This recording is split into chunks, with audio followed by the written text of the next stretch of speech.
It's my birthday month, and we're going to do this setup a little differently.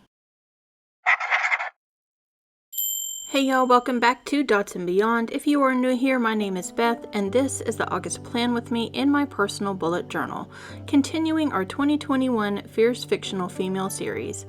I'm stepping way out of my comfort zone with a vintage style, celebrating my birthday month by returning to my passion for English literature. Our heroine this month is of course Elizabeth Bennet of Jane Austen's Pride and Prejudice, so I thought this style would be fun and different. I have so many supplies within reaching distance that the journal will sit a little lower in the camera frame for this video. There is a lot, and I'm a little overwhelmed. I have printables, lace, silk rose petals, washi tape, markers, and pens, and even stamps all on standby for this maximalist setup. I admit it's a lot, but let's open up Buffy and let's go. I have tried to stack these printables in the basic order I would need to use them. The printables are a combination of some of my own Photoshop antiquing skills, vintage wallpapers, and ephemera orders from some amazing Etsy creators. Vintage Susie and Wings, Elaine Howland Studio, and Literary Craft Parlor. I will link all three shops in the description box below. Because it's my birthday month, I'm trying to sneak in some fun personal touches, especially since my full name is also Elizabeth. Here I included a pocket that will contain my own fantasy ball dance card. I will fill this out later. The cover starts with a page from Pride and Prejudice, Jane Austen's second published novel. I love Pride and Prejudice, but it's not my favorite. Stay tuned to find out which of her novels is my favorite book of all time. Another surprising choice for me was to use film stills and images from the 2005 movie starring Keira Knightley. It took me a long time to watch it because the 1995 miniseries is sheer perfection, but the newer version has stunning cinematography. All I had to do was apply some vintage touches to the image. This is my first time using ink stamps in a setup. All the ones I used today were part of the Archer and Olive March 21 subscription box. I exclusively use Archer and Olive journals. To pick up your own journals or stamps, click on the link in the description box below and use the code DMB10 at checkout for 10% off. As an affiliate of Archer and Olive, I do receive a small commission, but this in no way affects the product price. This next spread is my calendar page. I have some pink cardstock on hand and I use it for most of my writing surfaces this month. On the right, I have a box for events and another for important dates. This stencil came with my very first bullet journal, an economical dot grid notebook I picked up off Amazon for less than $10. For the mini calendar on the left, I use a printable, and, of course, I put it in upside down the first time and had to salvage it. I considered editing my mistake out, but I like to keep it real around here. The dates I put in with my go-to pen, the .05 Pigma Micron. I know my weeks start with Monday, so I don't bother with daily headers. For the embellishments, nothing is really planned. The washi tape, rose petals, wax seals, and stamps end up wherever I feel the journal is telling me to put them. After the calendar page is my habit tracker and Me Now page. Like all the pages this month, I begin with a vintage base of some kind, build in the spread components with additional layers, and then finish off with the embellishments. This Me Now page is one I want to replicate every August. For this month, I created another pocket page to house a special printable that is all about me in 2021.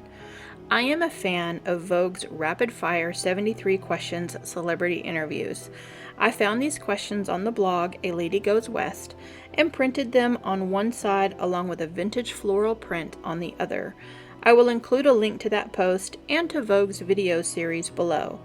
I haven't answered them yet. I'll wait until my birthday to do so, but they will be here when I am ready. On the left are 4 habit trackers housed in these adorable vintage pockets.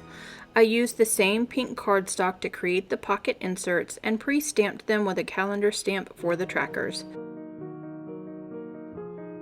Since I have a new wellness journal where I track fitness-related items, these trackers will be for medications, reading, creating, and writing. Once the tracker pockets are in place, it's time for a few embellishments.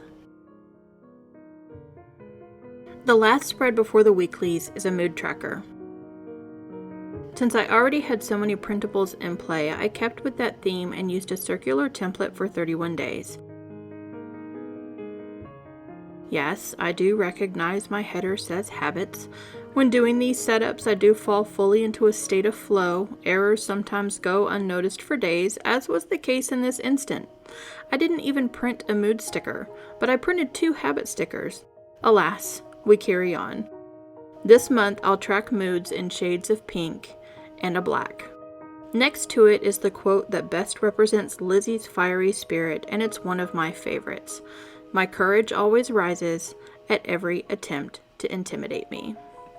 Like my April Gilmore Girls theme, which also had scrapbook elements, I am setting up the entire month in one fell swoop.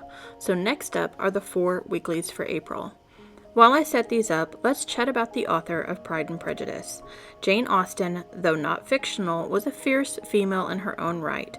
Jane wrote 6 of the most beloved novels in English literature: Sense and Sensibility, Pride and Prejudice, Mansfield Park, Emma, Northanger Abbey, and Persuasion. Lesser known are Lady Susan and unfinished novels The Watsons and Sanditon, though Sanditon is experiencing renewed interest due to the 2019 television show. Born in Hampshire in 1775, Jane never married and would die young at age 41. As you see here, there are 8 squares of cardstock per week, 1 for each day and an 8th for a mini calendar. I am going to set up the next 3 weeks before coming back in to add date stamps to the boxes. Since Jane published anonymously, she did not live to see her work become respected by the literati of her time. It was an 1815 review by Emma by Sir Walter Scott, also anonymous, that would defend Jane's works beyond the frivolity of the female novel and praise her realism. He wrote, quote, "The art of copying from nature as she really exists in the common walks of life, and presenting to the reader, instead of the splendid scenes from an imaginary world, a correct and striking representation of that which is daily taking place around him." Even though my degree is in English literature, I avoided Austen's novels for years due to the perception that they are chick lit, a term I have come to view with some disdain. Eventually, though, I gave Jane a chance. Jane and her heroines: Eleanor, Elizabeth, Fanny, Emma, Catherine, and Anne. It is the story of Anne Elliot, in Persuasion, to which I am the most drawn, and it continues to be my favorite novel of all time. If you also appreciate the works of Miss Austen, let me know your favorites in the comments below. While you are in the comment section, make sure to hit that subscribe button if you are not yet subscribed, and turn on notifications for more bullet journal, mindfulness, and project planning content every Friday. I would love to have you join the Dots and Beyond family. The media channel may change, but the handle remains the same. You can find me at Dots and Beyond on Instagram, Pinterest, and my website. All links are in the description box below, along with the supplies that I have used throughout the video. Now that the weeklies are all set up, it's time to stamp out the days and mini calendars for each spread. I'm doing each day on every spread so I don't have to change stamps as often, keeping a tissue nearby to clean off the ink in between stamps. Again, these stamps and the teardrop shaped stamp pad came in the March 2021 Archer and Olive subscription box, but they sell similar stamps you can order today if interested. I have one more frivolous and fun birthday spread to put in, and it begins with a very special letter. Printed in its entirety, this is the letter Mr. Darcy writes to Elizabeth in response to her decline of his marriage proposal. I suppose sometimes I can be a little sappy and sentimental. To house it, I am putting in one more pocket spread on the right, embellishing it with 2 photographs of Lizzy and a bookmark with the words Darcy uses to express his continued love as the novel reaches its end. To the left is a small pocket to hold Elizabeth's invitation to the Netherfield ball. Also on this page is a fold-out tracker designed to house my reactions to the perfumes I receive with my Scentbird subscription. This video isn't sponsored, but I am a big fan of Scentbird. I have yet to receive a scent I don't like, but I do want to keep track of what I have received and how I feel about it. I'm finishing off the scent tracker envelope with a piece of pretty floral washi tape to hold it closed inside the journal. Last up are my standard final 2 monthly spreads, a playlist, and a review page. I used a large piece of the pink cardstock for the review page. I have a box for the good, 1 for the bad, 5 spots to record important moments, and free flow space for month-end thoughts. I have not yet built my Lizzy playlist, but I will include the link below when it is live. Of course, I will share that playlist on Instagram as soon as it is complete. I use the same folding out envelope technique as the scent tracker, but with room for both song and artist name. This is my last chance for embellishments, so the rose petals are back along with the wax seal, and now it is time for the flip through. I cannot get over how thick my journal is after only 1 month of this vintage semi-junk journal style. It's such a radical departure for me, but I do love it, and it may be my eldest son's favorite of this series. I think it gives my birthday month just a little extra sparkle. I did fill out my birthday fantasy ball dance card with a few celebrity favorites. The one spread I left out in order to achieve this vintage vibe is my sleep tracker. I am moving it into Notion this month. Stand by to see if that works for me or if the sleep tracker makes a return to my bullet journal for September. I am mildly enamored with these pocket-sized habit trackers, though I'm worried the effort involved in taking each one out to fill it in will be problematic.